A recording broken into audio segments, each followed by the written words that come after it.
Mission 2024 आगामी विधानसभा चुनाव की तैयारी में जुटी कांग्रेस अध्यक्ष सोनिया गांधी ने एक बार फिर प्रशांत किशोर के साथ पार्टी के वरिष्ठ नेताओं के साथ अहम बैठक की। इस बैठक में छत्तीसगढ़ के मुख्यमंत्री भूपेश बघेल और राजस्थान के मुख्यमंत्री अशोक गहलोत भी शामिल रहे। कांग्रेस में प्रशांत किशोर की एंट्री तय हो गई है। खबर है कि कांग्रेस अध्यक्ष सोनिया गांधी ने कांग्रेस के वरिष्ठ नेताओं से कह दिया है कि प्रशांत किशोर पार्टी में शामिल होंगे और साल 2024 के लोकसभा चुनाव के लिए रणनीति बनाने का काम करेंगे। पार्टी अध्यक्ष सोनिया गांधी की अगुवाई में आज भी 10 जनपद पर प्रशांत किशोर ने चुनावी रणनीति पर कांग्रेस नेताओं को अहम प्रेजेंटेशन दिया है। इस बैठक में छत्तीसगढ़ के मुख्यमंत्री भूपेश बघेल और राजस्थान के मुख्यमंत्री अशोक गहलोत भी शामिल रहे। करीब 5 घंटे से ज्यादा चली मैराथन बैठक के बाद पार्टी महासचिव रणदीप सुरजेवाला ने बैठक को लेकर कई अहम जानकारी दी। सुरजेवाला ने कहा कि पार्टी को मजबूत करने और शासित राज्यों में जन आकांक्षाओं को पूरा करने के लिए मजबूती से काम किया जा रहा है। प्रशांत किशोर ने कई अहम सुझाव दिए हैं। अगले 24 से 72 घंटों में ये चर्चा पूरी कर ली जाएगी। कांग्रेस की समिति ने ये समझा कि हमारे दोनों आदरणीय मुख्यमंत्री राजस्थान और छत्तीसगढ़ संगठन को और प्रभावी बनाने, लोगों से जोड़ने, लोगों की आकांक्षाओं पर खरा उतरने, जरूरी बदलाव करने बारे उनके सुझाव लेना भी आवश्यक है, क्योंकि उन्हें बतौर प्रदेश कांग्रेस कमेटी के अध्यक्ष और बतौर मुख्यमंत्री, और अशोक गहलोत जी तो संगठन में महासचिव, संगठन प्रभावी के तौर पर भी लंबे अरसे तक रहे हैं। इसलिए आज उन दोनों मुख्यमंत्रियों से भी इस बारे मंत्रणा की गई। ये मंत्रणा पिछले 3 दिन से लगातार जारी है। हमें उम्मीद है कि अगले 24 से 48 घंटे में हम इस चर्चा को संपूर्ण कर पाएंगे। इससे पहले छत्तीसगढ़ के मुख्यमंत्री भूपेश बघेल ने सोनिया गांधी से पीके के मसले पर बात की थी।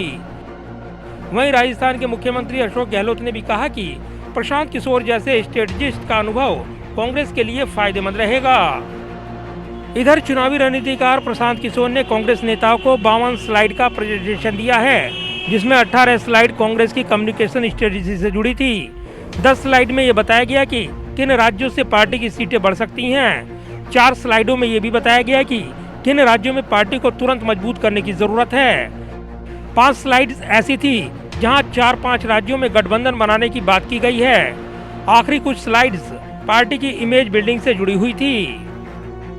सूत्रों के मुताबिक पीके को पार्टी महासचिव का रोल दिया जा सकता है। वो स्ट्रेटजी और अलायंस पर काम करेंगे। अगर ऐसा होता है तो कांग्रेस में पहली बार इस तरह के पद बनाए जाएंगे, यानी साल 2024 लोकसभा चुनाव के लिए प्रशांत किशोर कांग्रेस की चुनावी रणनीति और दूसरी पार्टियों के साथ गठबंधन पर निर्णय ले सकते हैं। प्रशांत किशोर ने अपने प्रेजेंटेशन में कांग्रेस में जान फूंकने के लिए कई अहम सुझाव दिए हैं। इनमें देश भर में लोकसभा की 370 सीटों पर फोकस, बिहार, यूपी और उड़ीसा में एकला चलो और तमिलनाडु और महाराष्ट्र में गठबंधन करने की रणनीति शामिल है। इसके अलावा पीके ने सुझाव दिया कि कांग्रेस के कम्युनिकेशन सिस्टम में बदलाव करने की जरूरत है। पीके ने एक अन्य सुझाव में कहा कि जिन राज्यों में कांग्रेस का सीधा मुकाबला बीजेपी से है, उन राज्यों में पार्टी के स्ट्रक्चर में बदलाव करने की जरूरत है। साथ ही पीके ने कहा कि कांग्रेस में एक फुल टाइम प्रेसिडेंट की जरूरत है जो संगठन को चला सके। जाहिर है, हाल ही में आए 5 राज्यों के चुनावी मुकाबले में कांग्रेस किसी भी राज्य में खाता खोलने में नाकामयाब रही, तो वहीं पंजाब में उसने सरकार गंवा दी।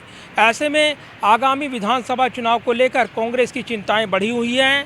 इसके अलावा मिशन 2024 को लेकर भी कांग्रेस दुविधा में दिख रही है और यही वजह है कि अपनी चुनावी रणनीति पर चर्चा को लेकर कांग्रेस लगातार मंथन कर रही है और चुनावी रणनीतिकार प्रशांत किशोर कांग्रेस पार्टी और कांग्रेस नेताओं को प्रेजेंटेशन देते हुए तमाम ब्रीफिंग दे रहे हैं। चुनाव में कैसे अच्छा प्रदर्शन किया जाए, इसको लेकर ब्रीफ किया जा रहा है। कैमरामैन विदर्भ के साथ प्रदीप कुमार, टोटल न्यूज़, दिल्ली।